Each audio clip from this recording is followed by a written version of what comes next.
بابا جبران نعرے سلوا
Say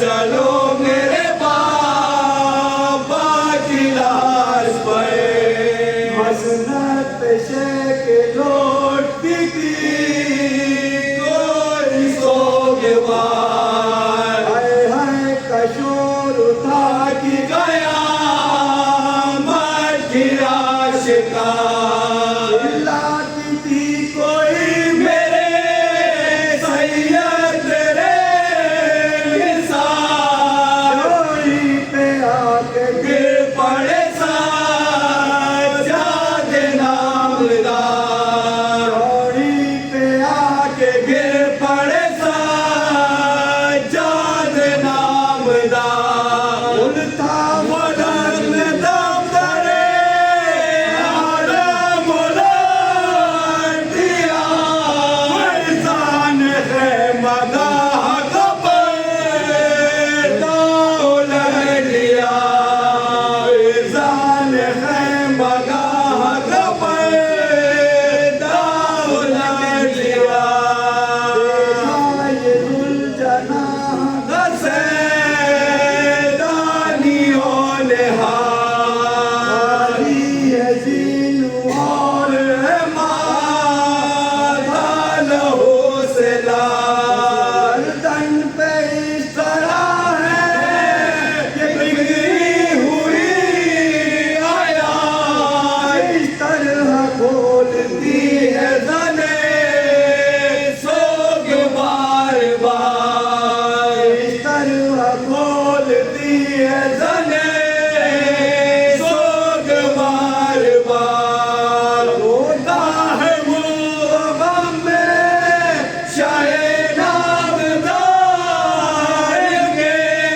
جیسے پسر کو روتی ہے ماں دھاڑ مار کے جیسے پسر کو روتی ہے ماں دھاڑ مار کے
اسی نے مٹھیوں میں وقت کی رفتار رکھی ہے، اسی نے مٹھیوں میں وقت کی رفتار رکھی ہے۔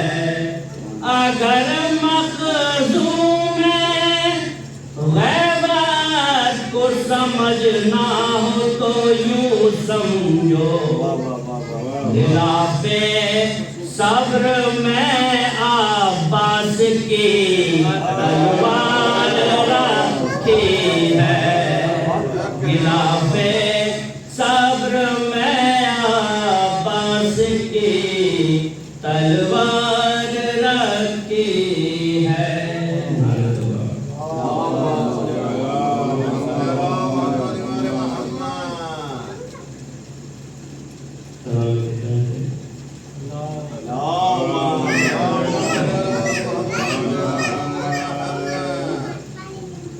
نام حیدر سے جلا کرتے ہیں ایسے ویسے، کہ نام حیدر سے جلا کرتے ہیں ایسے ویسے، در بدر جگ میں پھرا کرتے ہیں ایسے ویسے، در بدر جگ میں پھرا کرتے ہیں ایسے ویسے، اور سب یہ بیکار ہے شبیر کا ماتم کرنا، کہ سب یہ بیکار ہے شبیر کا ماتم کرنا، ایسی باتیں تو کیا کرتے ہیں ایسے ویسے، ایسی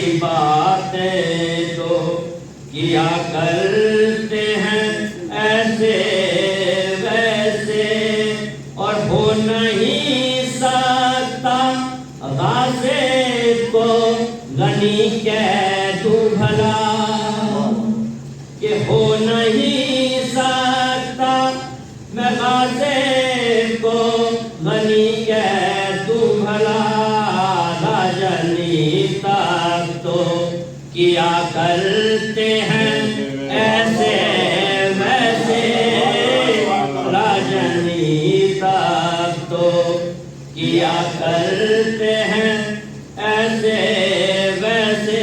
اور یہ کہ آگ پر لوگوں ذرا ہم کو چلا کر دیکھو، کہ آگ پر لوگوں ذرا ہم کو چلا کر دیکھو، اٹھتے جولوں سے جلا کرتے ہیں ایسے ویسے، اٹھتے جولوں سے جلا کرتے ہیں ایسے ویسے، اور خلد حسنین کی جاگیر ہے پھر بھی دیکھو، خلد حسنین کی جاگیر ہے پھر بھی دیکھو، باتیں جنت کی کیا کرتے ہیں ایسے ویسے، باتیں جنت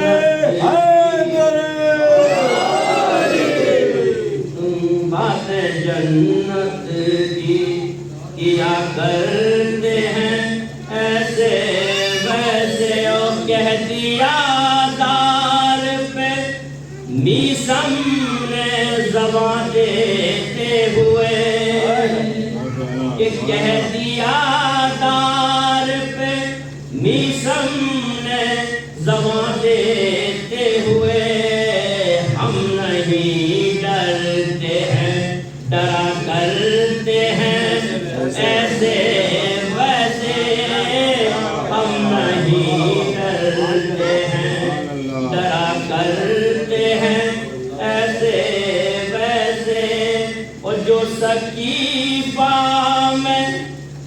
بنا کرتے ہیں چپکے چپکے کہ جو سکیفہ میں بنا کرتے ہیں چپکے چپکے وہ خلیفہ تو ہوا کرتے ہیں ایسے ویسے وہ خلیفہ تو ہوا کرتے ہیں ایسے ویسے کہ ان سے ہوشیار رہا کرنا ہمیشہ کوثر ان سے ہوشیار رہا کرنا ہمیشہ کوثر بس بجتے بھی ملا کرتے ہیں ایسے ویسے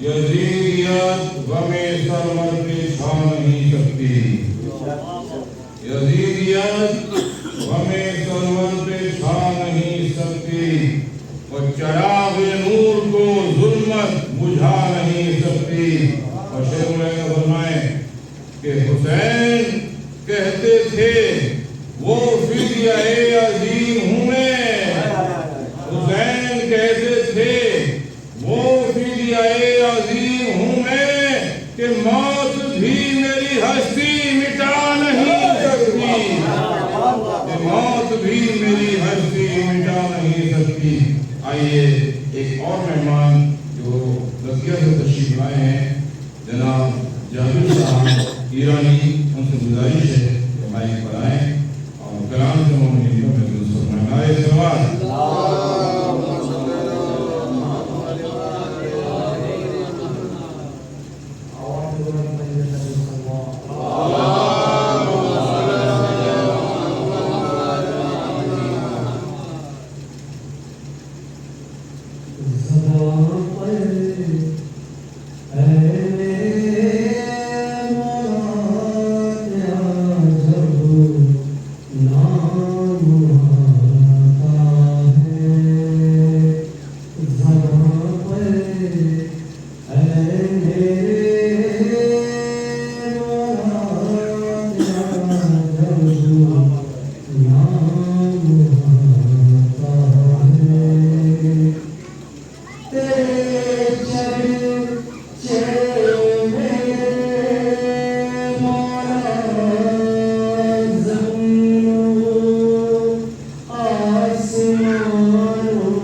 مولا کے مدحہ خان کی تقدیر ہے جنت حسین شریفین تو جاتی ہے کہ مولا کے مدحہ خان کی تقدیر ہے جنت حسین شریفین تو جاتی ہے جنت وہ اگر جنت کی ضرورت ہو جسے مانگے دعا ہو اگر جنت کی ضرورت ہو جسے مانگے دعا ہو میرے لیے ہر مجھے سے شبیر ہے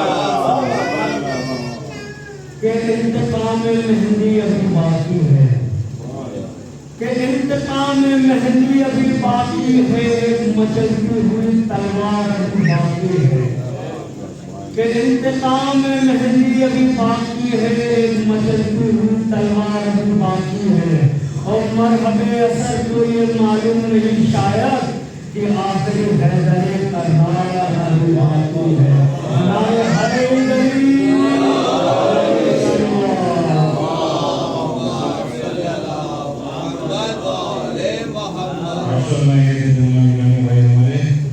مولانا آرام کر رہے تھے اور آئے ہیں اور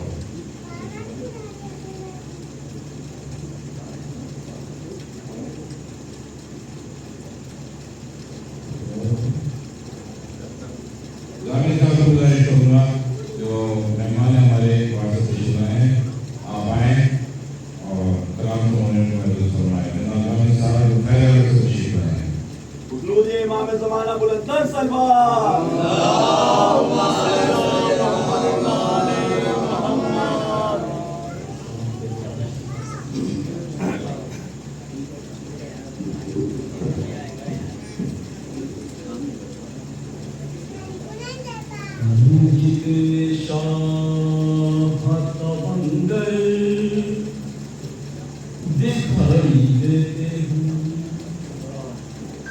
یہ جتنے شاہ توانگر دکھائی دیتے سبھی حسین کے نوکر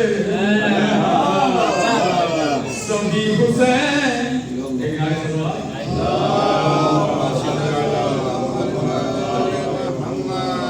امام زمانہ بلندر سلمان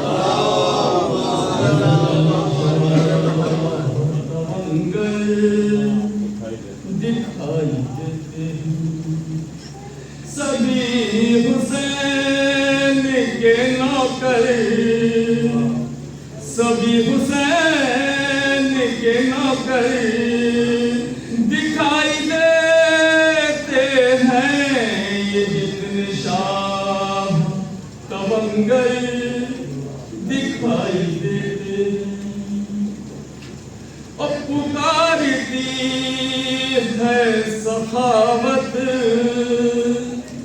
وہ در حسین کا ہے پکارتی ہے سخاوت وہ در حسین کا ہے جہاں فقیر قلندر دکھائی حسین تیرے سپاہی عجیب شان کے ہیں حسین تیرے سپاہی عجیب شان کے ہیں سوا اپنی ذات میں لشکر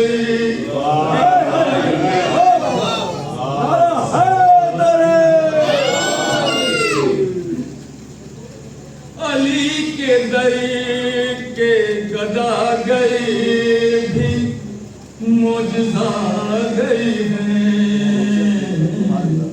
فقیر ہو کے ابو ذر دکھائی دیتے ہیں اور زمین جو غم شہ میں بہائے ہیں آنسو زمین جو غم شہ میں بہائے ہیں آنسو وہی تو ہے جو سمندر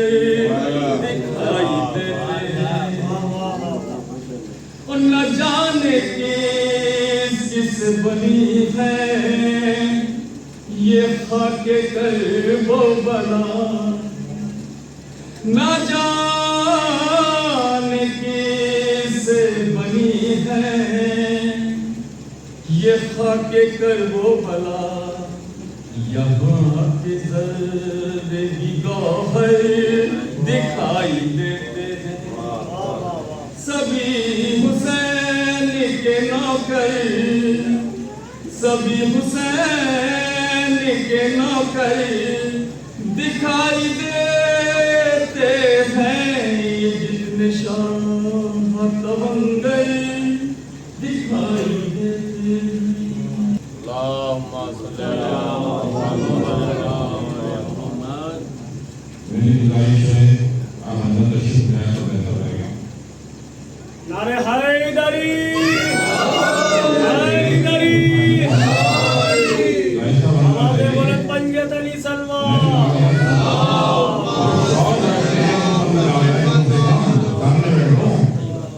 فضیلتوں کا چمکتا ہوا نشان سے علی. آپ یہ نہ سنیں کہ میں کسی شاعر کو بولے جا رہا ہوں بہت خوش ہے کہ اللہ تشریف لائے ہیں بس اللہ کی آمد کے لیے آپ بیدار ہو جائیں کہ فضیلتوں کا چمکتا ہوا نشان سے علی اور جو آسمانوں پہ چھایا وہ آسمان سے علی جو آسمانوں پہ چھایا وہ آسمان سے علی اور پڑھا قرآن محمد کی گود میں آ کر یہ جب کی بات ہے جس وقت بے زبان سے علی یہ جب کی بات ہے جس وقت بے زبان سے علی اور خود اپنی آنکھوں سے ازدر کو دیکھنے والوں خود اپنی آنکھوں سے ازدر کو دیکھنے والوں تم ہی بتاؤ کہ بچے تھے یا جماعت علی تم ہی بتاؤ کہ بچے تھے یا جماعت علی اور زمین کس کی ہے اور آسمان کس کا ہے زمین کس کی ہے اور آسمان کس کا ہے مکین کون ہوا اور مکان کس کا ہے مکین کون ہوا اور مکان کس کا ہے اور یہ شعر ملاحظہ فرمائے کہ شکست کس کی ہوئی ہاتھ کاٹنے والے اب آگے دیکھ یہ اونچا نشان حیدر حیدر حیدر حیدر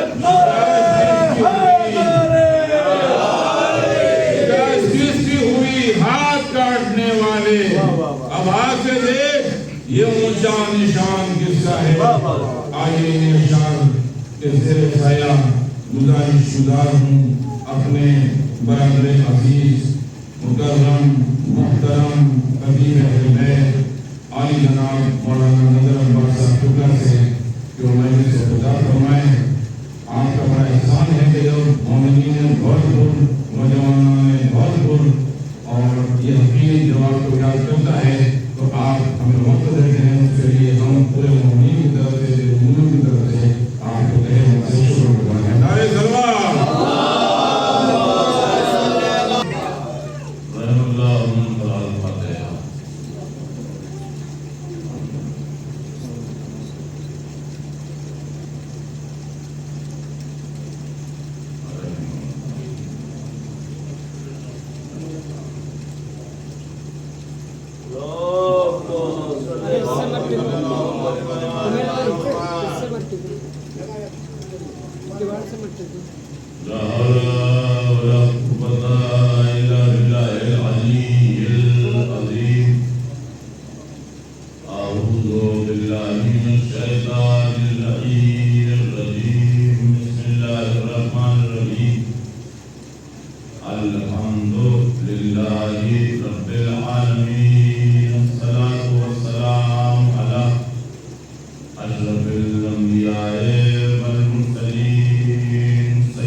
عليهم أجمعين من يومنا هذا إلى قيام يوم الدين. أما بعد فقد قال الله تبارك وتعالى في كتابه المبين وأصدق الصادقين والقائلين وقولهم الحق. بسم الله الرحمن الرحيم. قل لا أسألكم عليه أجرا إلا المودة في القربى.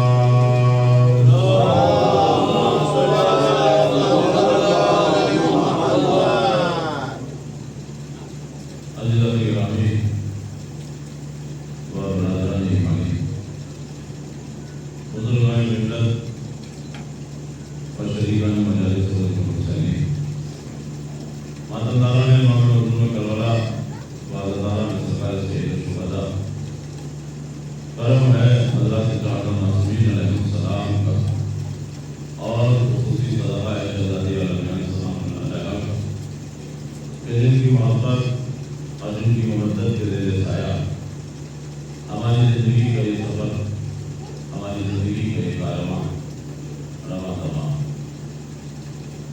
سچائی ہے، حقیقت ہے، مسلسل سفری سفر ہے. تھکان جسم کہتا ہے کہ تھکن ہے، لیکن آل محمد کی محبت کہتی ہے کہ نہیں، جہاں اہل بیت ہو وہاں تھکن نہیں ہو. تو جہاں میں یہ اعتراف کر رہا ہوں کہ مجھے ذکر آل محمد میں کوئی تھکن نہیں، تو وہاں آپ کو بھی اعتراف کرنا ہے کہ سننے میں بھی اسی انداز کی کوئی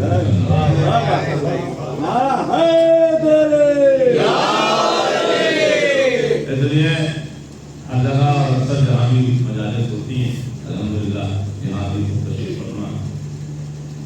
ہر جگہ پہ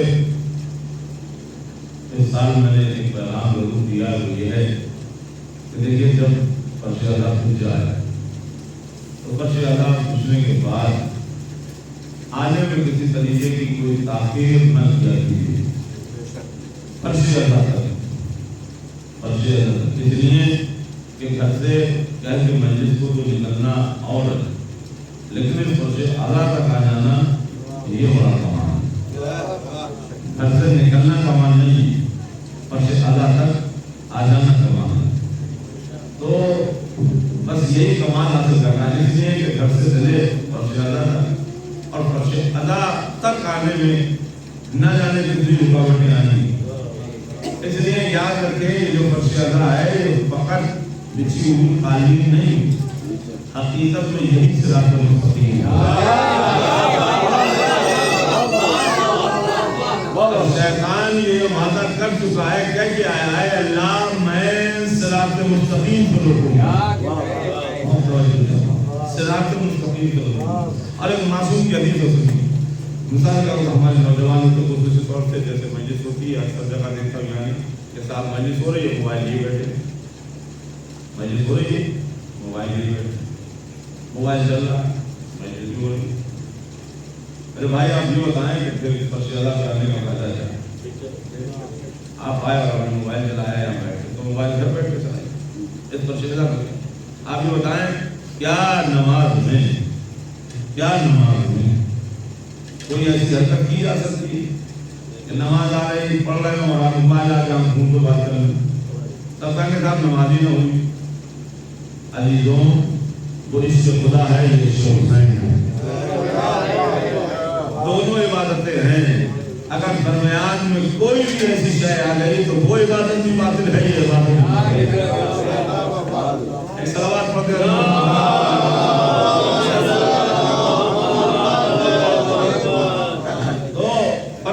گھر سے چلے اور فرش ادا تک آنا. سنیے ایک پیغام معصوم نے فرمایا یاد رکھو کہ جو بھی اس زندگی میں اور اپنی حیات میں ہمارے جج کی فرش ادا پہ بیٹھتا ہے وہ مایوس نہ ہو. مرنے کے بعد بھی اللہ کی طرف سے اس کی روح کو اجازت ملتی ہے کہ جب مجلس برپا ہو تو وہ فرش اعلیٰ پر آئے. اور پھر معصوم کو فرمایا کہ وہ روح جسے اجازت ملتی ہے فرش اعلیٰ پہ آنے کی وہ وہاں سے آتی ہے اور آنے کے بعد جہاں زندگی میں بیٹھتی تھی جہاں زندگی میں بیٹھتی تھی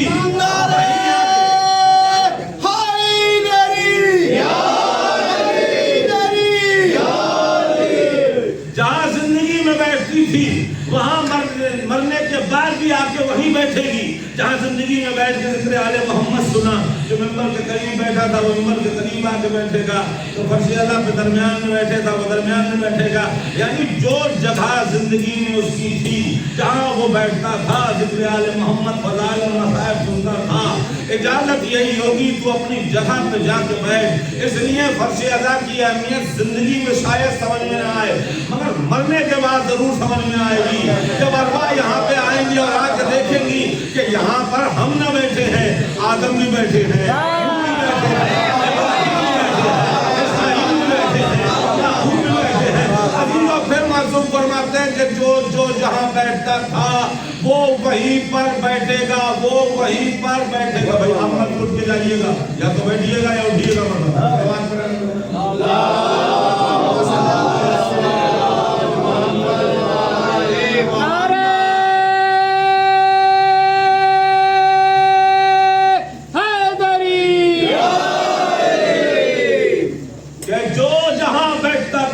وہ وہاں آ کے بیٹھے گا. اجازت ہوگی اللہ کی طرف سے کہ جاؤ. اب یہاں پہ آنے کے بعد دیکھیں گے کہ فرش اعلیٰ کی عظمت کیا ہے جہاں ہم بیٹھتے تھے. عزیزوں, اور انہی لوگوں میں کچھ وہ عزادار بھی ہوں گے کہ جو مجلس میں تو آتے تھے مگر فرش اعلیٰ تک نہیں آتے تھے. کوئی نائب میں بیٹھتا تھا,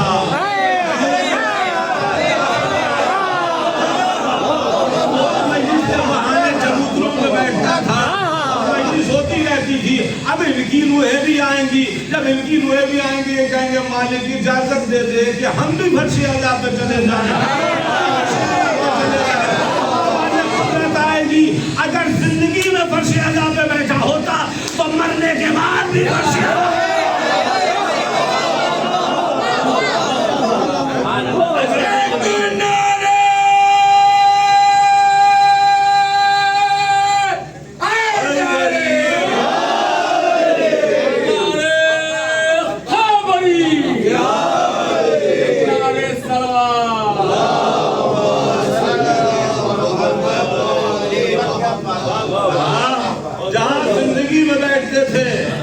وہیں پر بیٹھو, وہیں پر بیٹھو.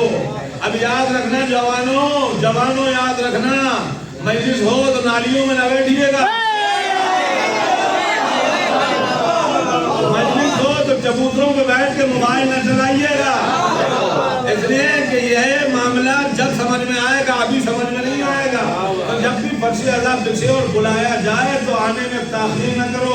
معصوم فرماتے ہیں اگر فرش اعلیٰ کی اہمیت عزاداروں کی سمجھ میں آ جائے تو ایک دوسرے سے بیٹھنے کے لیے لڑنے لگے گے. فرش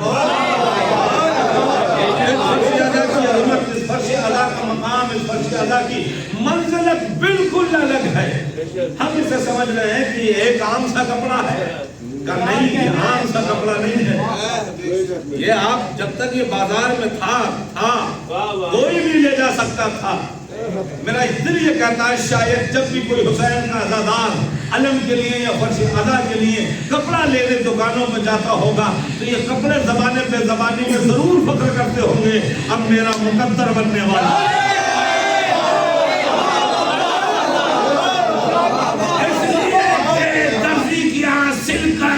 عام انسانوں کے جسموں پر آنا اور ہے مگر عباس کے نام پہ علم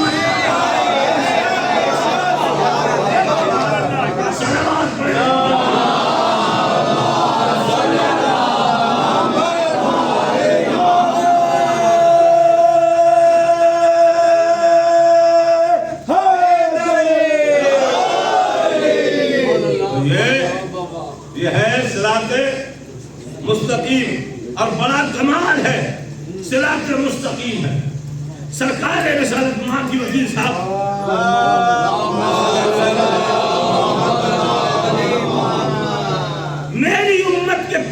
فرقے ہوں گے، 73 میں سے ایک ناجی، باقی سب ناجی، ایک ناجی باقی سب ناجی۔ نبی نے کیا کہا؟ میری امت کے، اس کا مطلب نبی کی امت کے ہوں گے تو نمازی ہوں گے، نبی کی امت کے ہوں گے تو روزے دار ہوں گے، نبی کی امت کے ہوں گے تو حاجی ہوں گے۔ مگر میرے سرکار آپ کہہ رہے ہیں کہ ایک جنت میں جائے گا، باقی جتنے بھی ہیں وہ سب جہنم میں جائیں گے۔ سرکار نے موقع دے دیجیے، یہ بھی تو عبادت کرتے ہیں، آپ کی سنت یہ بھی مانتے ہیں، جو بھی ہو آج ہمیں ابھی طے کرنا ہے کہ وہ ایک فرقہ کون ہے، ایک فرقہ ہے کون کہ جس کے لیے کہا گیا کہ یہ جنت میں جائے گا، اور باقی وہ کون ہے کہ جس کے لیے کہا گیا کہ یہ جنت۔ نبی نے کہا ہے، اب نبی نے کہا ہے تو سب کا ہوگا۔ اور قرآن میں اللہ نے کہا ہے ویل ہو ان نمازیوں پر جو اصل نماز کو چھوڑ کر نماز پڑھ رہے ہیں۔ اصل نماز کو اب اس کی دلیل دوں آپ کو میں۔ ہوا یہ کہ جب غدیر خم میں اعلان ولایت کیا اور ولایت کے بعد جب خطبہ تقریر نبی دے رہے تھے تو ایک منافق تھا جو کھڑا ہوا خطبے کے درمیان نماز پڑھ رہا تھا، نماز پڑھ رہا تھا۔ ابھی یہ نماز پڑھ رہا تھا کہ جبرائیل آیت لے کے نازل ہو گئے، ویل للمصلین الذین هم عن صلاتهم ساہون۔ اے نبی ویل اس نمازی پر کہ جو اصل نماز کو چھوڑ کے نماز پڑھا۔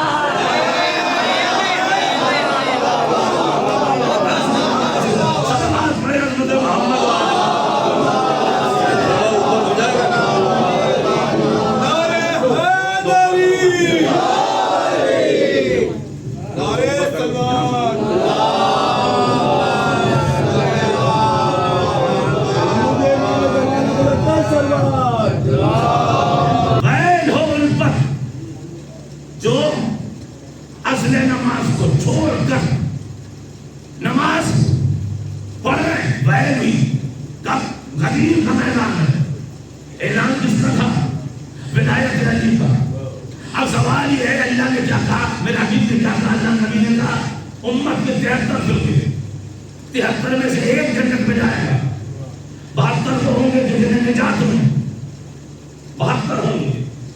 اب ہم تلاش نہ کریں کہ وہ ہے کون جو جہنم میں جائیں گے، وہ کون ہے جو جنت میں جائیں گے۔ آج ہی سے ہم طے کر لیں۔ ہم نے کہا چلو سرکار مسجد میں چلتے ہیں، ہم بھی مسجد میں آئے نماز شروع کی۔ اللہ اکبر، بسم اللہ الرحمن الرحیم، الحمدللہ رب العالمین، الرحمن الرحیم، مالک یوم الدین، ایاک نعبد و ایاک نستعین، اہدنا الصراط المستقیم۔ اب شروع سے ترجمہ سنیے۔ تمام تعریفیں اس اللہ کے لیے کہ جو عالمین کا رب ہے، الرحمن الرحیم جو رحمان ہے اور رحیم، مالک یوم الدین اور روز جزا کا مالک ہے۔ اب آگے یہاں سے سنیے گا، مالک یوم الدین، ایاک نعبد و ایاک نستعین۔ اب کیا کہہ رہے ہیں ہمارے مالک، تیری ہی عبادت کرتے ہیں اور تجھ ہی سے مدد مانگ رہے ہیں۔ ہم نے کہا بھائی کھڑے ہو اللہ کے دربار میں، عبادت ہو رہی ہے اللہ کی، پھر کہہ رہے ہو کہ ہماری مدد کر۔ میرے مالک یہ نماز میں کیسی مدد؟ بھائی نماز ہے، نماز میں کیسی مدد؟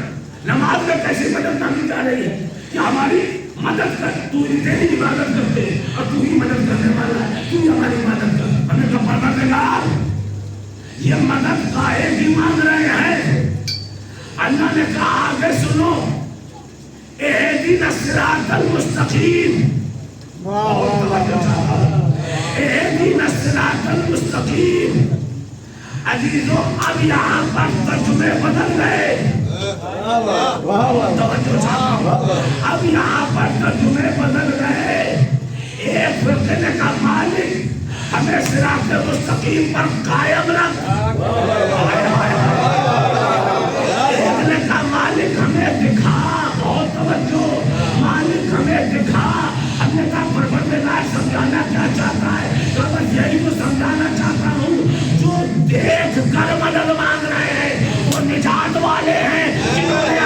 دیکھا نہیں ہے مدد مانگ رہے ہیں.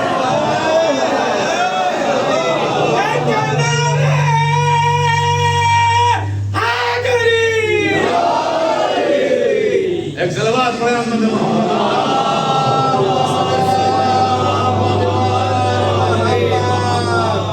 آپ نے مائک لگایا تو بہت اچھا ہے لیکن کام کر نہیں رہا ہے. میں اپنی جن کو بول رہا ہوں جو بھی بول رہا ہوں. ایک صلوات پڑھیں محمد محمد.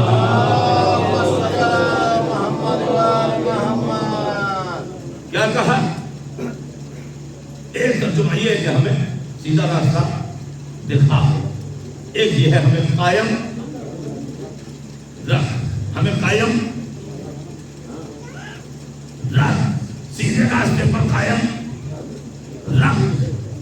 ترجمے ہیں دو. ایک یہ کہ دکھا, ایک یہ کہ قائم رکھ. اب جس نے کہا قائم رکھ وہ ہے کہ جس نے صراط مستقیم دیکھ لیا. بہت توجہ چاہتا ہوں. اب سوال یہ پیدا ہوتا ہے یہ صراط مستقیم کیا ہے؟ جسے دیکھا گیا یہ صراط مستقیم ہے کیا؟ ہم نے کہا ہو نہ ہو جناب آدم صراط مستقیم ہوں گے. قرآن پڑھا جناب آدم کے لیے کہا نہیں, آدم صراط مستقیم نہیں, صراط مستقیم پر ہے. بہت توجہ چاہتا ہوں. ہم نے کہا نوح صراط مستقیم ہوں گے, کہا نوح صراط مستقیم نہیں, صراط مستقیم پر ہے. ابراہیم صراط مستقیم ہوں گے, قرآن نے کہا نہیں ابراہیم صراط مستقیم پر ہے. ہم نے کہا اسماعیل صراط مستقیم ہوں گے, قرآن نے کہا نہیں اسماعیل صراط مستقیم پر ہے. ہم نے کہا کوئی صراط مستقیم نہیں ہے. ہم نے کہا ہو نہ ہو ہمارا نبی ضرور صراط مستقیم ہوگا. کوئی ہو نہ ہو ہمارا نبی ضرور صراط مستقیم ہوگا. اللہ نے کہا نہیں قرآن پڑھو. بسم اللہ الرحمن الرحیم. یاسین والقرآن الحکیم انکا لمن المرسلین علی صراط المستقیم. یاد رکھو جو میرا یاسین ہے وہ بھی صراط مستقیم کو نہیں ہے, وہ بھی صراط مستقیم پر ہے. وہ بھی صراط مستقیم پر ہے. اب اس آیت کی تفسیر پوچھنے کے لیے سرکار کی خدمت میں صحابہ پہنچے. کہا صحابہ ہمیں سرکار ہمیں بتا تو دیجیے یہ صراط مستقیم آدم ہے؟ نبی نے کہا نہیں. نوح ہے؟ کہا نہیں. ابراہیم ہے؟ کہا نہیں. اسماعیل ہے؟ کہا نہیں. یعقوب ہے؟ کہا نہیں. کنعان ہے؟ کہا نہیں. لوط کوئی؟ کہا نہیں. سرکار آپ ہیں؟ کہا نہیں. کہا پھر یہ صراط مستقیم ہے کون؟ صراط مستقیم ہے کون؟ ابھی اتنا کہا تھا نبی نے کہا سنو اب جو پہلا شخص مسجد میں داخل ہو وہی صراط مستقیم ہے. ابھی نبی کی بات مکمل نہیں ہوئی تھی کہ علی نے اپنا قدم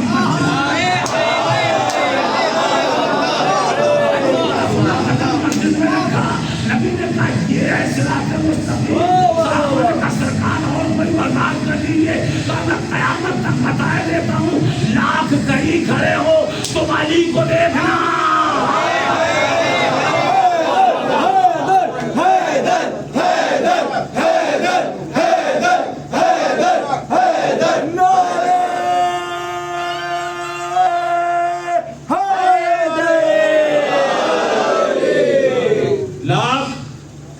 کہیں بھی کھڑے ہو مگر جہاں علی ہو صراط مستقیم وہی ہے.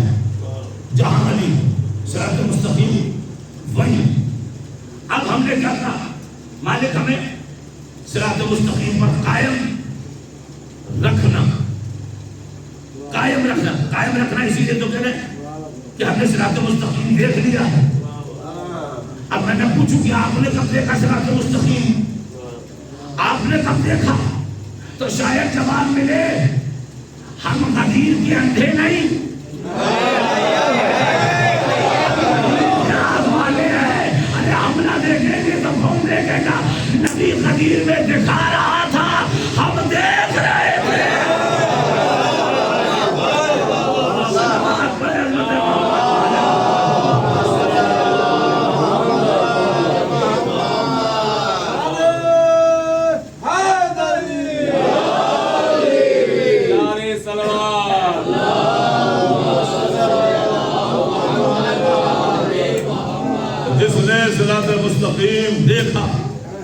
نے صراط مستقیم دیکھ لیا وہ دعا کر رہا ہے مسلح مالک ہمیں صراط مستقیم پر قائم رکھنا. اب تلاش کرو کون قائم ہے, کون ابھی تک گم رہا ہے. اب جائے گا وہی کہ جس نے صراط مستقیم دیکھ لیا. اور میں نے عرض کیا کہ یہ فرش ادا, یہ صراط مستقیم ہے. نہ جانے دور کیسا کیسا آئے, کیسے کیسے آئے ہیں. یہاں سے لوگ یاد رکھو, سب جگہ سے لوگ کر یہاں سے. اس لیے تو ہی تو ایسی جگہ ہے, ایک مصلح ہے, ایک فرش ادا ہے. اگر یہ ہم سے چھن گئے تو پھر ہمارے پاس رہتا کچھ نہیں. تو نہ فرش ادا چھوٹے اور نہ مصلح چھوٹے. اس لیے سچا عزادار ہوتا ہی وہ ہے کہ جس کا ہاتھ سینے پر بھی ہو اور تکبیر میں اللہ اکبر پر بھی ہو. ایک صلوات پڑھے محمد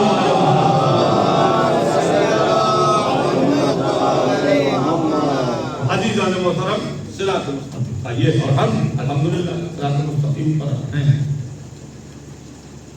کمال ہے میرے مولا کی عظمتوں کو سلام کیجیے. ایک منزل تک آپ کو لانا تھا. میرے مولا کی خدمت میں ایک چاہنے والا چلا کہ مولا سے ملاقات کر. دیکھیے میرے مولا کی کرم فرمائی جسے ہم مانتے ہیں. شرط اتنی سی ہے کہ ان کی معرفت کو ہمیں, اس لیے کہ نبی نے حدیث سے نبی نے ارشاد فرمایا قرآن کی آیت ہے مبدت اللہ سلام علیہ اجرا الا المبدت فی القربى. میں کوئی سوال نہیں کرتا مگر یہ کہ میرے قرابت داروں سے مبدت کرو. سوال ہے, سوال کرنے والا ہے نبی, اور سوال ہے اقربا کی مبدت. اور مبدت مکمل جبھی ہوتی ہے کہ جب ان کی معرفت حاصل ہوتا ہے. اور جب معرفت حاصل ہوتی ہے نا تو جب میرا مولا نوازنے پہ آتا ہے تو بڑا کمال ہوتا ہے. مولا کا ایک چاہنے والا جا رہا تھا مولا سے ملاقات کے لیے کہ راستے میں ایک درویش ایک فقیر سے ملاقات کی. فقیر نے اسے دیکھا, اس نے فقیر کو سلام کیا. اس فقیر نے جواب دیا, جواب دیتے ہی کہا بس تیرے پاس زندگی کے 8 دن ہیں. زندگی کے تیرے پاس 8 دن ہیں. اس نے جیسے یہ سنا کہ یہ کہہ رہا ہے 8 دن, مگر اس نے کہا فقیر ہے. نہیں بات سچ نہ ہو. ایک طرف اپنے آپ کو ٹالتا بھی جاتا ہے رہے یار عام آدمی ہے کہہ رہا ہوگا, لیکن دوسرے بات یہ کرنا یہ سوچتے سوچتے سوچتے سوچتے مولا کے دربار میں پہنچا. اس نے سلام کیا. اس کا چہرہ اترا ہوا تھا. میرے مولا نے جب اس کا چہرہ اترا ہوا دیکھا, میرا مولا کہتا ہے کیا تو 8 دن سے پریشان ہے؟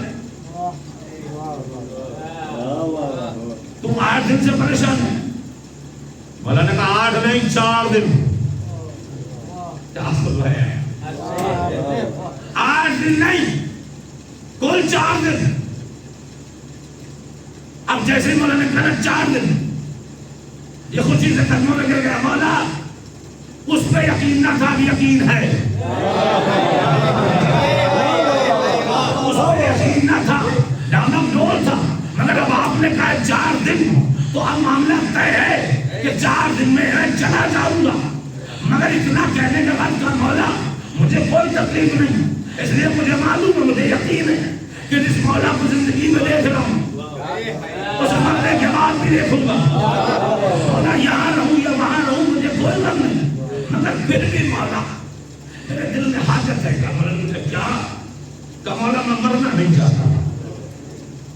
مولا میں بھی مرنا نہیں چاہتا. مولا نے کہا مرنا بھی نہیں چاہتا. کہہ بھی کہا مولا ابھی میں نہیں چاہتا کہ میں آپ سے الگ ہو جاؤں, ابھی نہیں مرنا چاہتا.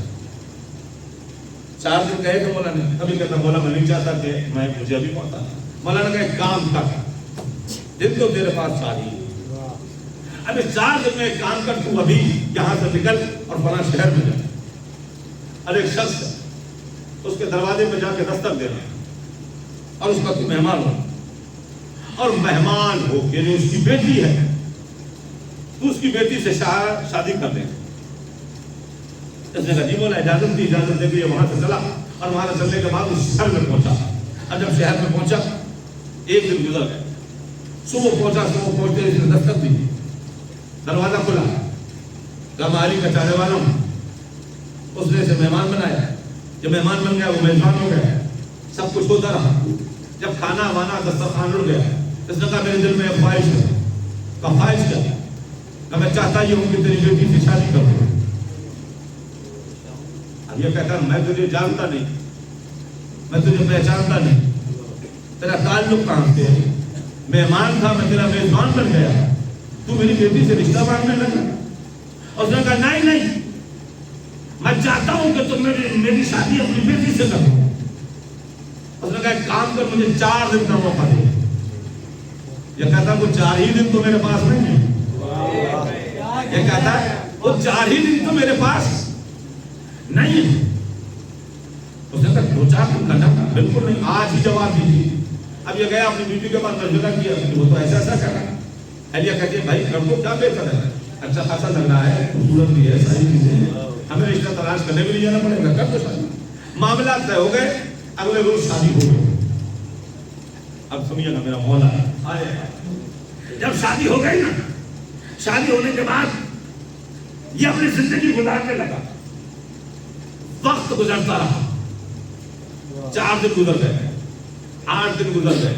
شادی کے بعد ایک وقت آ گیا کہ اس کے یہاں ایک بیٹے کی ولادت ہو گئی. اب ولادت کے بعد اب یہ اپنی اہلیہ سے کہتا ہے ایک سچ میں تجھے بتاؤں. اب وہ کیا ہے؟ یہ کہتا میں علی کا چاہنے والا ہوں, علی کا شیعہ ہوں. وہ کہتی ہے مبارک ہو, میں بھی علی کی شیعہ ہوں. میں بھی علی کی شیعہ ہوں. اب نتیجہ سنتے جائیے گا, نتیجہ قریب آنے لگا کہ میں بھی علی کی شیعہ ہوں. اب یہ اپنے بچے کو لے کے, اپنی بیوی کو لے کے یہ وہاں سے چلا, یعنی کہ اب سال کے اوپر وقت گزر چکا. اب یہ لے کے اپنی بیوی کو اور اپنے بچے کو چلا مولا کی زیارت کے لیے. اب جب چلا نا تو وہ فقیر پھر سے ملا. اس نے اسے دیکھا, کہا میں نے تو 8 دن کہے تھے, تو اب تک. اس نے کہا میرے مولا نے 4 دن کہے تھے. اس نے کہا مولا نے 4 دن کہے تھے. کہاں مولا نے 4 دن. ابھی فقیر کہتا میرا معاملہ ختم ہو گیا, اب علی جانے اور تو جانے. اب یہ اپنے بچے کو لے کر اور بیوی کو لے کر پہنچا مولا کے دربار میں, سلام کیا. مولا نے سلام میں جواب دیا. کہا گئے, کہا جی مولا یہ میرا بیٹا ہے, اس کا نام رکھ دے. مولا نے نام رکھا. یہ کہتا ہے مولا آپ نے کہا تھا 4 دن, مگر میں آج بھی زندہ ہوں. کیا کہنے میرا ایک بیٹا بھی ہے. مولا وہ کیسے؟ کہ تو دوسری بار بھول گیا. تو نے مجھ سے یہ بھی کہا تھا مرنا نہیں چاہتا. تو نے مجھ سے یہ بھی کہا تھا مرنا نہیں چاہتا. کہ جی مولا کہا تھا. کہ علی جو اپنی بات زبان سے کہہ لے وہ واپس ہو نہیں سکتی. مگر تو نے ایک سوال بھی کیا تھا, اور علی کسی سوالی کو خالی پلٹاتا نہیں ہے. تم مجھ سے زندگی کی بھیک مانگ رہا تھا. ارے اگر میدان میں دشمن بھی مجھ سے زندگی مانگے تو علی اس سے زندگی دے دیتا ہے. تو میرا چاہنے والا ہے. کہا مولا مگر فلسفہ کو سمجھا دے کہ یہ زندگی مجھے ملی کیسے. جب میں نے تجھ سے کہا کہ صرف 4 دن, تم نے مجھ سے ملتا مولا میں ابھی جینا چاہتا ہوں, میں ابھی زندہ رہنا چاہتا ہوں. میں نے تجھے شہر کا پتہ بتایا, گھر کا پتہ بتایا, اور بتا کے کہا اس گھر کی بیٹی سے جا کے شادی کر لینا. تو نے ویسا ہی سب کچھ کیا. اس 4 دن سے پہلے کا جی مولا بالکل ویسا ہی کیا. مولا کہتے تو نے مجھ سے زندگی مانگی تھی نا, تو میں نے کہا تیری زندگی لینے کے لیے علی تدبیر کیا نکالے. مولا تدبیر کیا ہے؟ کہ جس لڑکی سے میں نے تیری شادی کرائی ہے اس کے ہاتھ میں بے وقتی کی لکیر نہیں ہے.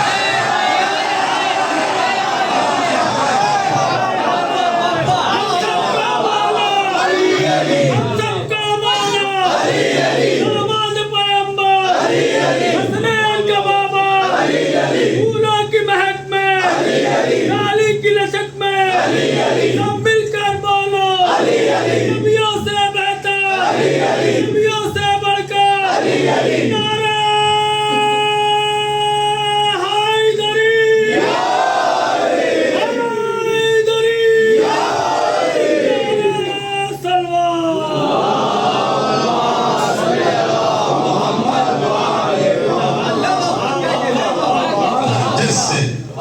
جس سے میں نے تیری شادی کرائی، اس خاتون کے ہاتھ میں بےبکی کی لکیر ہی نہیں ہے۔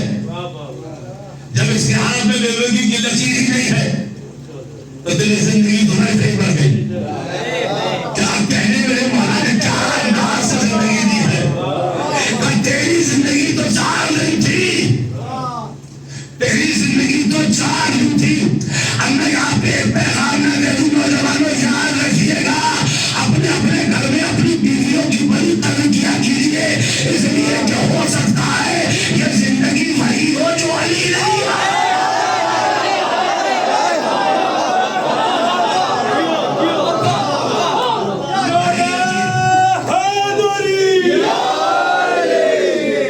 ایک سلام پڑے حضرت محمد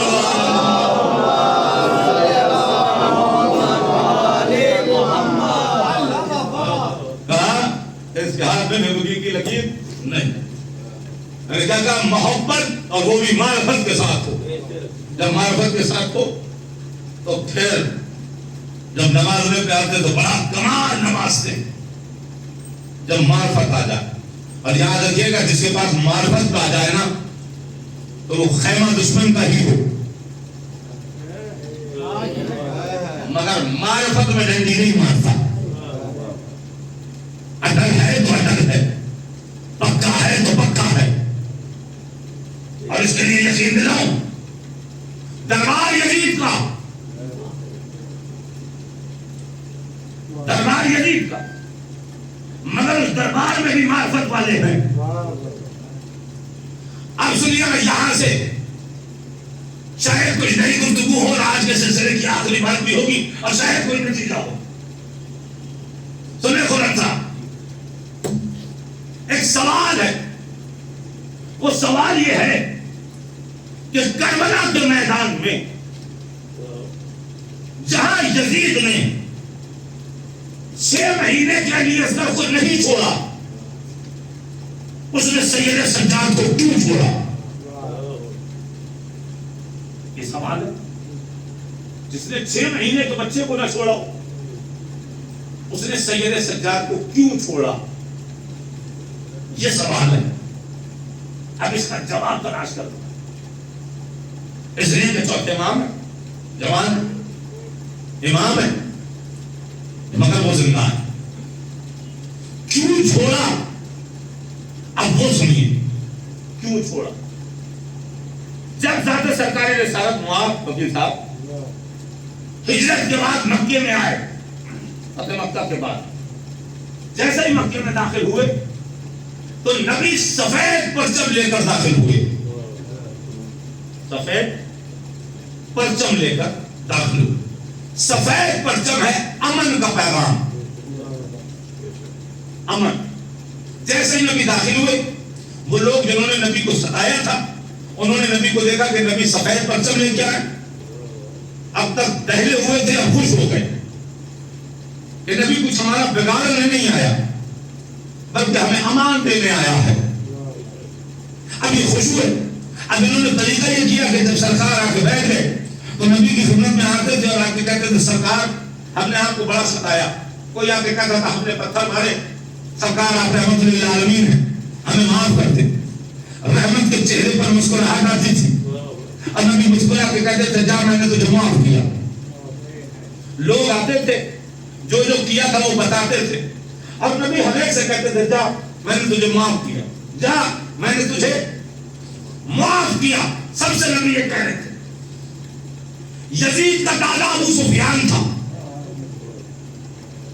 ابو سفیان سے کہا بڑا اچھا موقع ہے، تو نے بھی نبی کو بڑا ستایا ہے، رحمت جوش میں جا کے معافی مانگ لے۔ اچھا اب یہ بھی وہاں سے چلا۔ دیکھیے جو بیان کر رہا ہوں اسی انداز سے سنیے گا جو سننے کا حق ہے۔ اب یہ بھی وہاں سے چلا آیا، محمد میں نے بھی بڑی تکلیفیں دی ہیں، ہو سکے تو مجھے بھی معاف کر دو۔ جیسے ہی اس نے یہ کہا نا، وہ رحمت للعالمین جو اپنی مسکراہٹ کے ذریعے سب سے کہہ رہا تھا میں نے معاف کیا، میں نے معاف کیا، میں نے معاف کیا، جیسے ابو سفیان آیا نا، اس نے کہا جا میں نے تجھے آزاد کیا.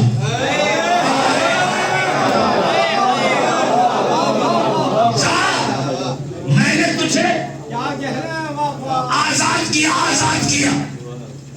آزاد کردہ کو کہتے ہیں طلقہ.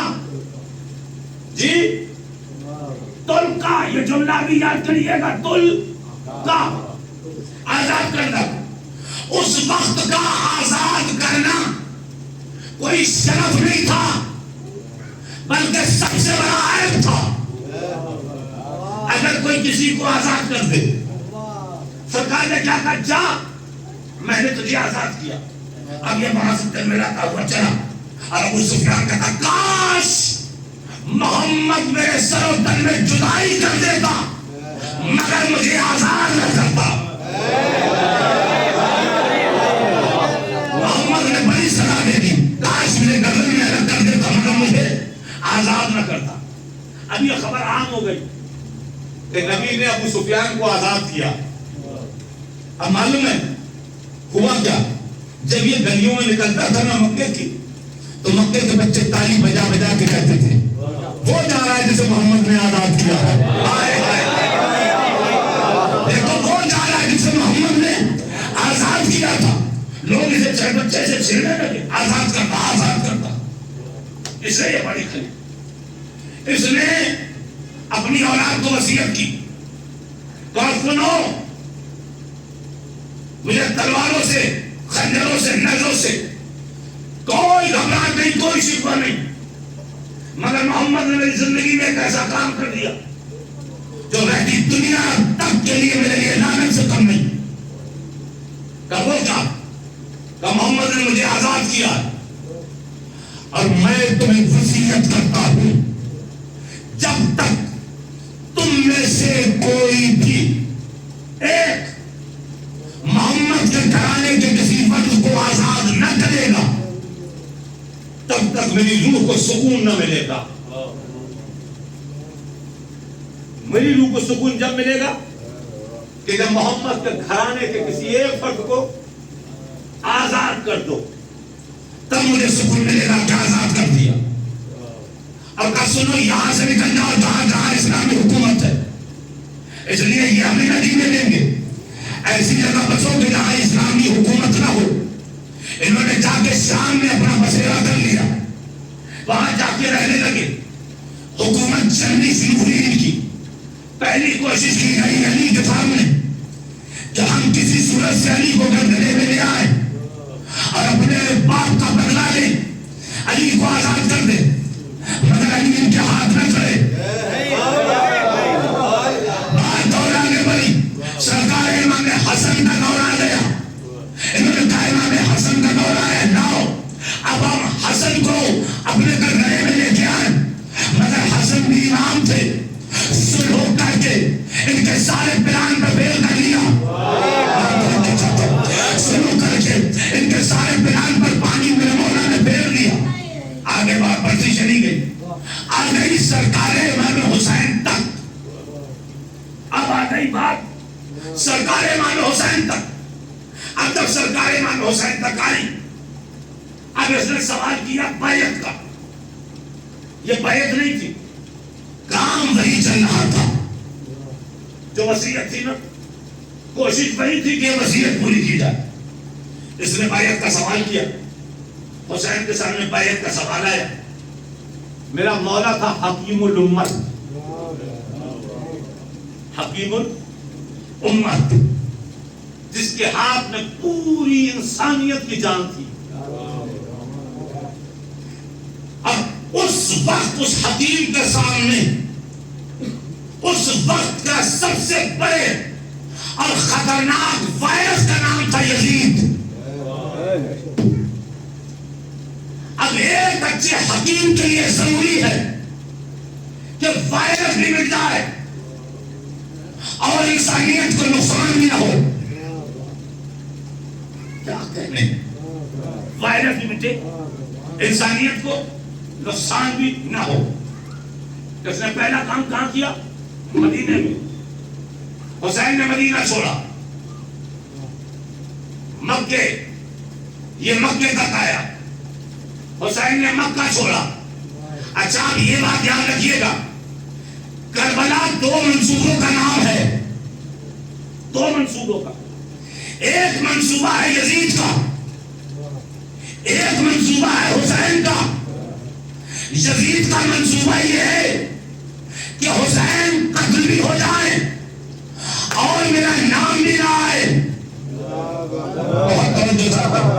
حسین شہید بھی ہو جائے اور میرا نام بھی نہ آئے، اس لیے وہ آیا نہیں۔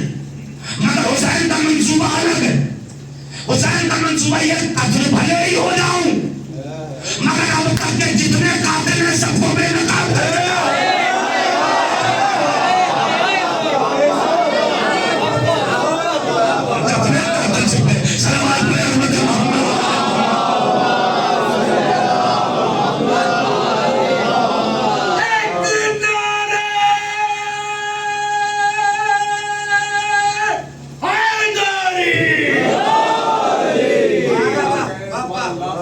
حسین کا منصوبہ سب کو بے نقاب کرنا، نانا کے قاتل کو، بابا کے قاتل کو، ماں کے قاتل کو، یہ سب سے پہلے گئے نا، انہیں سب کو بے نقاب کرنا ہے۔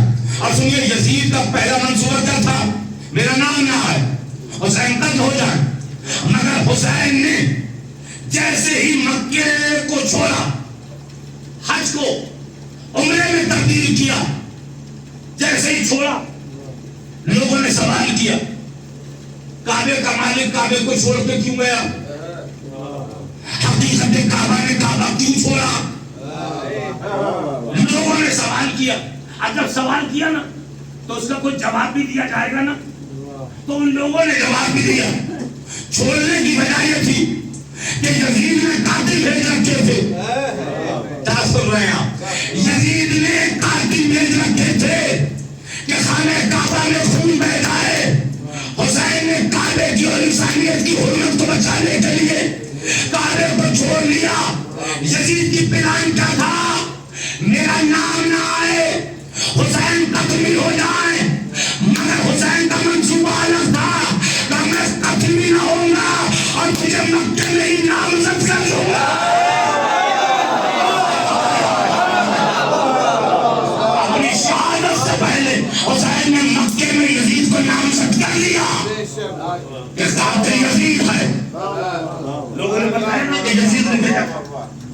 اب اس کا پلان حسین مقدر کا تو نام نہ ہے، حسین کا جتنے قاتل چھپے ہیں سب کا چہرہ میں سامنے لاؤں گا، بھلے ہی قتل کر دیا جاؤں، بھلے ہی میری شہادت ہو جائے۔ اب حسین نے مدینہ چھوڑا، مکہ چھوڑا۔ کیوں چھوڑا؟ مدینے میں بھی انسانیت تھی، مکہ میں بھی انسانیت تھی۔ سرکار آج بھی ہمارے اس ملک میں یا کسی اور ملک میں اگر کوئی وائرس آتا ہے تو گورنمنٹ کی طرف سے کہا جاتا ہے یاد رکھو وائرس کو آبادی میں مت مٹانا، وائرس کو آبادی میں مت مٹانا۔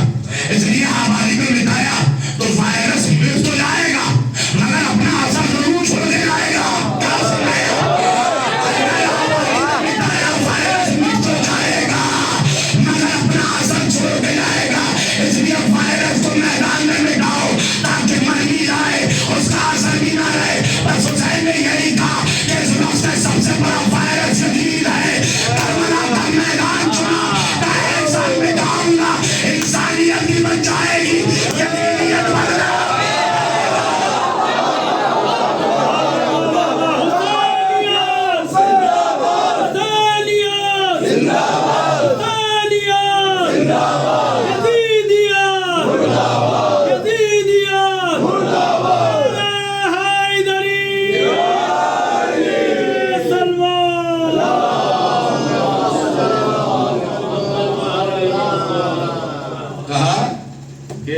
ایسی جگہ مٹاؤں گا کہ ہاں مر جائے گا، پتہ بھی نہ چلے گا۔ حسین نے مٹا دیا، ایسا مٹایا کہ اب دیکھیے وائرس اپنا اثر آبادی میں ہو تو چھوڑتا ہے، کہہ رہے میں کہہ نہیں رہا ہوں، ویکسین آبادی میں لگی، اثر ہے، کرونا آیا تھا کہ نہیں آیا تھا، جو بھی وائرس جو بھی ہو ٹوٹل، مگر حسین تھا جس کا کام تھا انسانیت کو بچانا، انسانیت کو محفوظ کرنا۔ ایسی جگہ مٹاؤں گا کہ یہ بھی مٹے گا اور اس کا اثر بھی نہیں پھیلے گا، اور اس کا اثر یہ ہوا کہ آج بھی کوئی شریف نفس اپنے بیٹے کا نام یزید نہیں رکھتا، یزید نہیں رکھتا، کوئی نہیں رکھتا۔ اچھا اب جلدی سنیے گا، وقت پورا چلا جا۔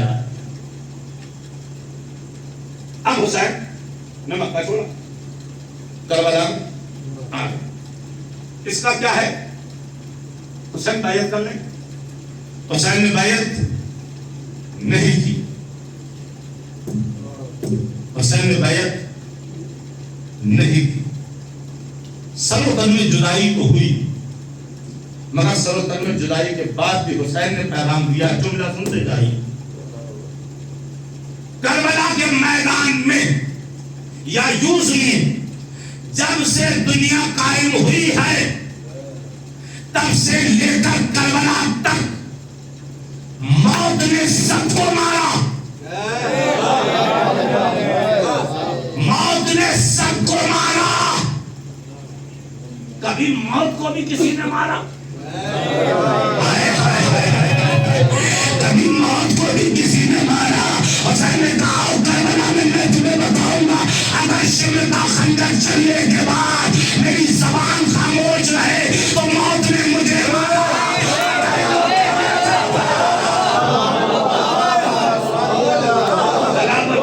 موت کو میں نے مارا، سلامت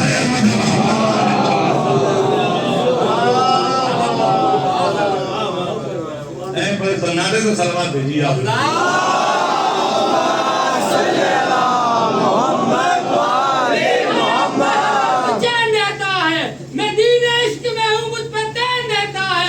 یزید مجھ سے بھی بیعت طلب نہیں کرتا، اسے پتا ہے کہ مجھ میں حسین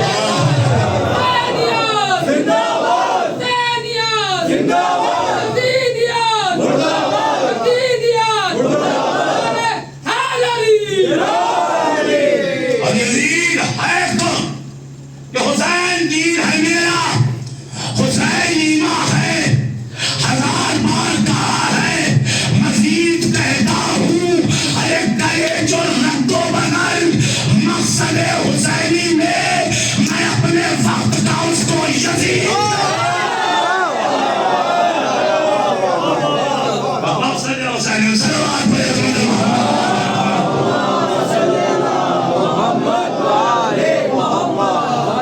میں اپنے وقت کا اس کو یزید کرا۔ اچھا کربلا شہادت ہو گئی، ہمیں جو بات وعدہ کرنا ہے وہ سن لیجیے بس جلدی سے، تفصیل میں جاؤ تو ایک آدھ گھنٹہ اور چلے گی، لیکن میں شارٹ کر کے بات آپ کو بتا۔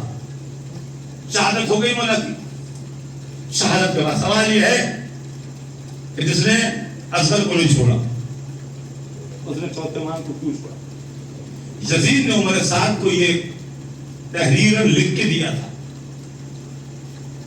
سب کو مار دینا، مگر حسین کی اولاد میں کسی ایک کو ضرور بچا کے لانا، اور ایسے کو بچا کے لانا جو ہوش و حواس میں ہو، اس لیے کہ اس سے مجھے اپنا کچھ بدلہ لینا۔ اب سنیے گا، اب بالکل سناٹے میں بیٹھنے کا وقت نہیں ہے، اب بات وہاں تک آ گئی جہاں تک میں اتنی دیر سے لانا چاہ رہا تھا، بات یہاں تک آ چکی، طے کیا، ہتھکڑیاں بیڑیاں توپ سب کچھ لے کے چلے، کوفہ شام پہنچ گئے، یزید تک خبر پہنچ گئی، قیدیوں کو لایا جا رہا، یزید نے دربار کو آراستہ کیا، اور اس وقت کے جتنے بڑے بڑے رچ مین جسے کہنا چاہیے، اس وقت کے بڑے لوگ، اس وقت کے جو علاقے کے بادشاہ حکمران تھے، یزید نے سب کو دعوت دی، بلایا اپنے یہاں اپنے دربار، قیمتی کرسیاں لگوائی گئی، سب بہترین لباس پہن کے بیٹھے، یزید بھی تخت میں بیٹھا، اپنے دانا ابو سفیان کا پگڑی لے کر تخت پر بیٹھا، ادھر قیدیوں کو دربار میں لایا گیا. چوتھے امام نے پہلا قدم رکھا. ججی نے پوچھا یہ کون ہے؟ کہا یہی ہے حسین کا بیٹا. یہ ہے حسین کا بیٹا. میرے قریب لاؤ. چوتھے امام کو قریب لایا گیا. ہاتھوں میں ہتھیلیاں، پاؤں میں بیڑیاں. تاریخ نے لکھا جیسے ہی چوتھے امام جا کر کھڑے ہوئے تب تو بیٹھا تھا کہ ایک مرتبہ یہ پہلو بدل رہا. کبھی ادھر کبھی ادھر، پریشان ہے. امام نے آہستہ سے کہا ہم قیدی، تو آزاد، ہم مطمئن، تو بے چین.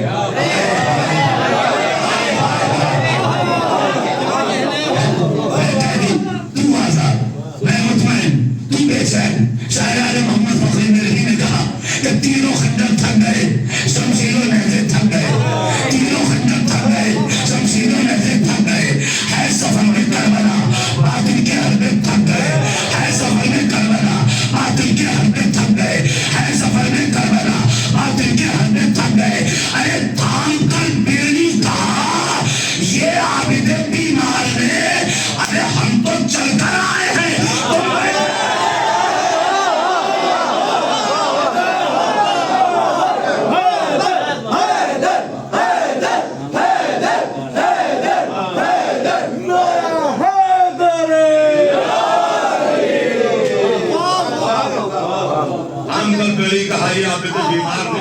ہم تو چل کر آئے ہیں.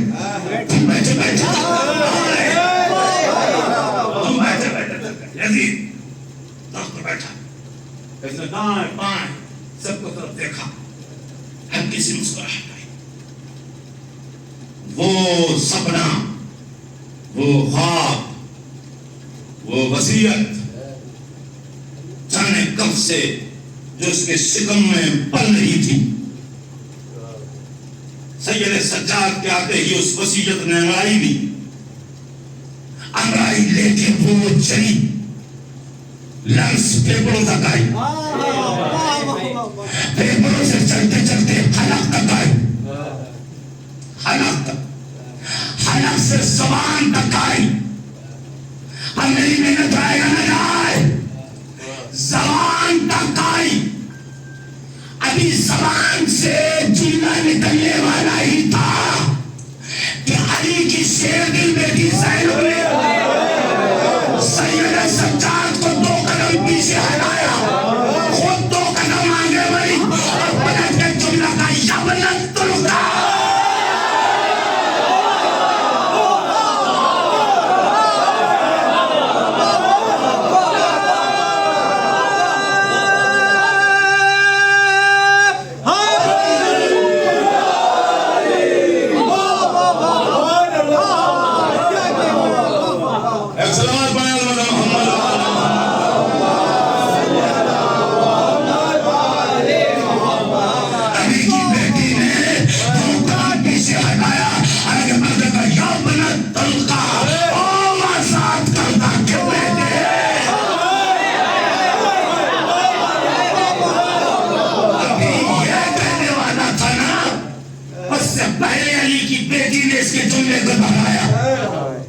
جیسے کھانا جتنے بھی درباری تھے بیٹھے تھے، انہوں نے یزید کو دیکھا. بی بی نے کہا نہیں، ماں عربی ادھوری ہے. ماں عربی ادھوری ہے. ہو سکتا ہے کہ دربار میں بیٹھے ہوئے حاکم یہ سوچ رہے کہ یزید ہو سکتا ہے اپنے باپ کی طرف سے لوز کریکٹر ہو، ماں کی طرف سے اچھا ہو، ماں کی طرف سے اچھا ہو. اس سے پہلے لوگ سوچتے علی کی بیٹی نے دوسرا جملہ تھا یبن سرکار او بچلن ماتے.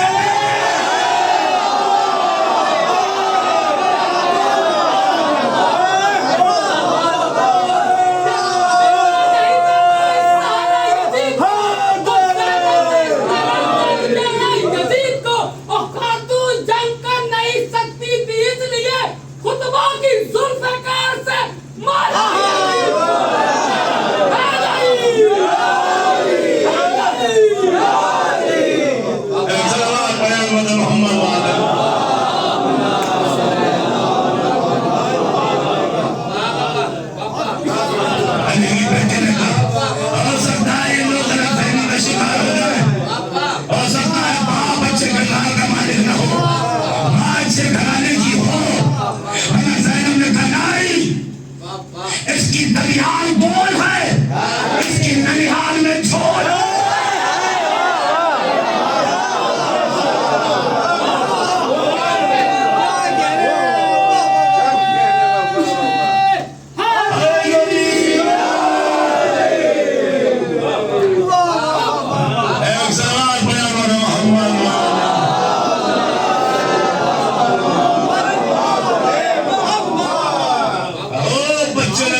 عزیزوں پہلا جملہ کیا تھا؟ طلقہ. طلقہ سے نکلا ہے طلاق. اور طلقہ اسے کہتے ہیں کہ جس کے پاس واپسی کی کوئی گنجائش نہ ہو. گنجائش نہ ہو یعنی سرکار رسالت آپ نے پہلے ہی دن بتا دیا تھا. یاد رکھو یہ ایسے لعنتی ہے یہ کسی بھی دور میں حق کی طرف واپس نہیں بنا سکتے.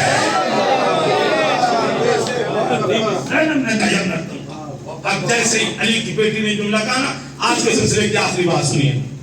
جیسے ہی کہا نا یہ تھا کہ جتنے درباری بیٹھے تھے, ابے یزید تو بڑی ربی بھی تھے نا,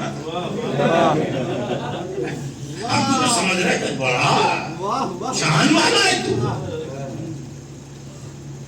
یہ کیا کہہ رہے یزید دائیں بائیں دیکھتا, انہوں نے پلٹ کے دوسرا جملہ کہا یزید سمجھ میں نہیں آتا تو حاکم ہے یہ قیدی ہے,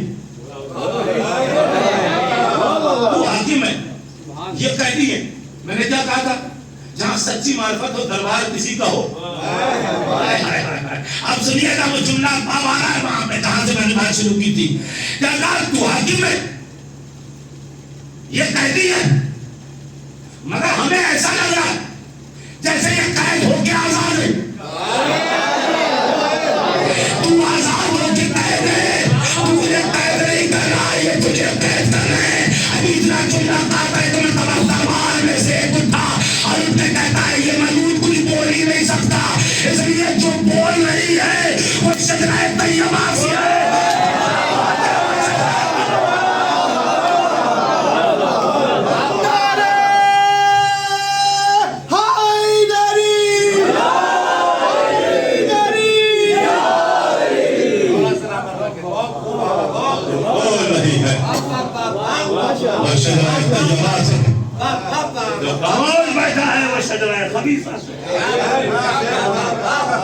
یہ بول ہی نہیں سکتا, اس لیے یہ جو بول رہی ہے یہ اس کی بہن ہے کہ جس کے بھائی کو جبرائیل نے لوڑیاں دی ہیں, اور یہ اس ماں کا بیٹا ہے کہ جس نے اپنے بیٹے کے گانے اور گانے والی کو بتانا ہے. تو قرآن کی تلاوت اور گانا یہ دونوں کبھی برابر ہو ہی نہیں سکتے, کبھی برابر ہو ہی نہیں سکتے.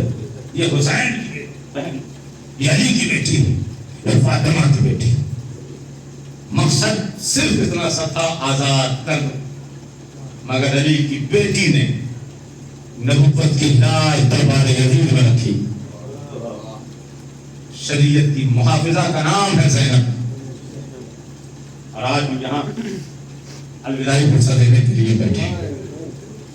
فضائل آپ نے سنے, بہت خوش ہوئے, مجھے بھی اچھا لگا. لیکن یاد رکھیے جب فضائل بیان ہوتے ہیں آپ ذاکر کے چہرے کو دیکھتے ہیں, لیکن جب مسائل بیان ہوتے ہیں تو ذاکر آپ کے چہرے کو نہیں دیکھتا, بلکہ حسین کی تکیہ نام اپنے شکستہ قلب کو تھام کے کہتے ہیں ہائے میرے لال کے رونے والے, ہائے میرے لال کا دعا کرنے والے, ہائے میرے لال کا ماتم کرنے والے. ادبانوں یہ آخری ایام چل رہے ہیں, ان سے بھی کسی طریقے کی کوئی کمی نہ ہونی چاہیے. اس لیے جو مجلس بھی سنا کیجیے نا وہ اپنی زندگی کی آخری مجلس سمجھ کے سنا کیجیے. اللہ جانے اگلے برس کسی اس مشورہ پہ بیٹھنا نصیب ہو, کسی بیٹھنا نصیب نہ ہو.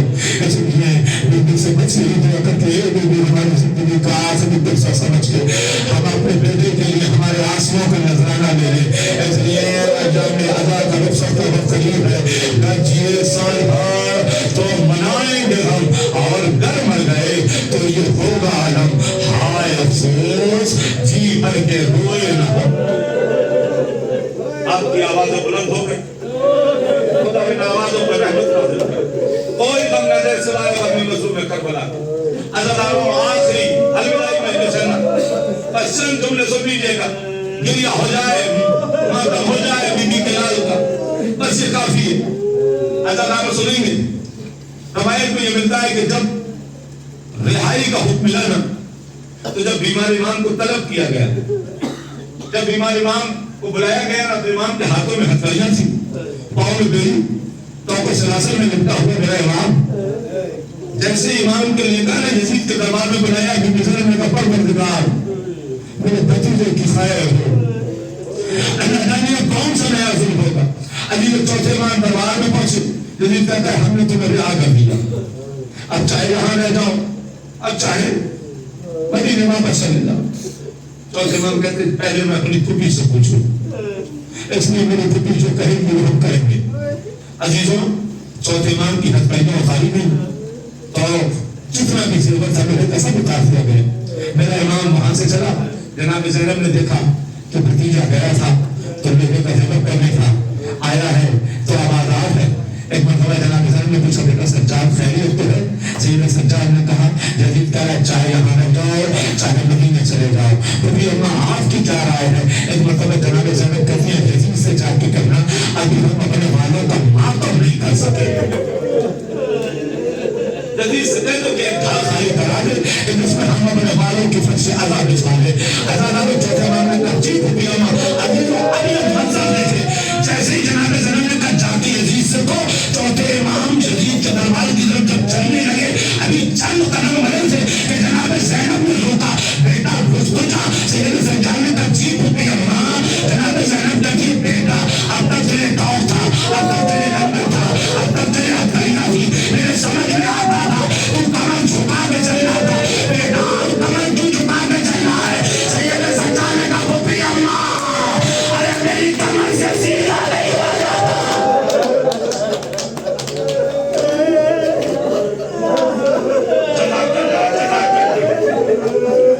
بھی اماں میری کمر سے سیدھا نہیں ہو جاتا.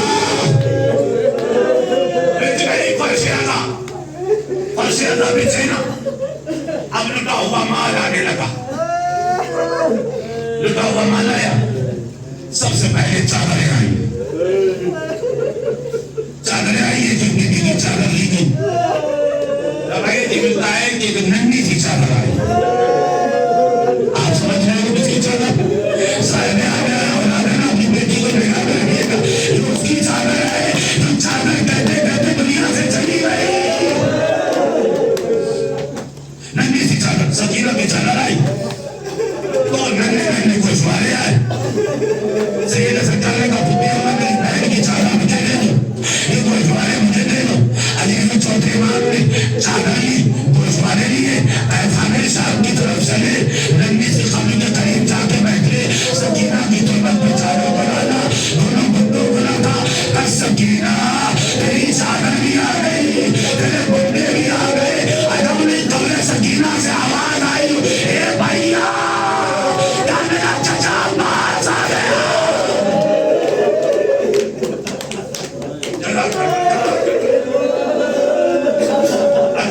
بس ایک منزل اور سنیے. ابھی آپ اس مسائل کے بعد علم کی زیارت بھی کریں گے. علم کی زیارت بھی ہوگی. یاد رکھیے گا علم عباس کا ہو اور ہمارے جسم پر ہاتھ ہو اور ماتم نہ کرے تو یہ ہاتھوں کا فائدہ کچھ نہیں ہوگا.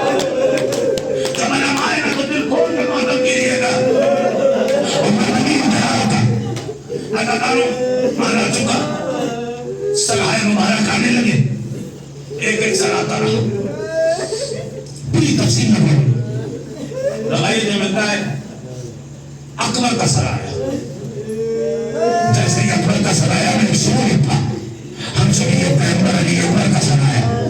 جیسے ہی آیا نا تو جو عورتیں اکٹھا تھی انہوں نے اکبر کا سر دیکھا. ایک مرتبہ کہتی ہیں کاش اس زبان کے مرنے سے پہلے اس کی ماں نہ رہی ہو. ایک کوشش تم نے لینا نے آباد کی ایسا نہ کرے. ارے جی دکھیاری ماں بھی زندہ ہے. میرے سامنے میرا بیٹا مار دیا گیا. چھ مہینے کے علی اصغر کا آیا اور تو نے دیکھا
مگر بات کسی اور کا محمد نبی نے قبل سیرت میں حسین کی بات کر رہا نبی کے نواسے حسین کی بات علی کے بیٹے حسین کی بات فاطمہ کے رفتے چلا حسین کی بات آقا شہید ہو گئے کربلا میں شہید ہو گئے وسیم نے بھی اتنا چنا کہا تھا نا تو کوئی مدینہ نجف کا رک گیا اے نجف کے رہنے والے نجف آدھی میں عباس کو نہ بخشوں ارے میرا حسین مارا گیا عباس مدینہ جب تک میرا عباس رہا حسین میں کوئی آج نہ آئے میں جب تیرا عباس کے چاہے کر گئے یہ علم لے گا تیرا بیٹا حسین میں رونے آ گیا مرضی آبرا اللہ نکنا کرالائی عباس تیرے مرے سے قبر دور واہ حسینہ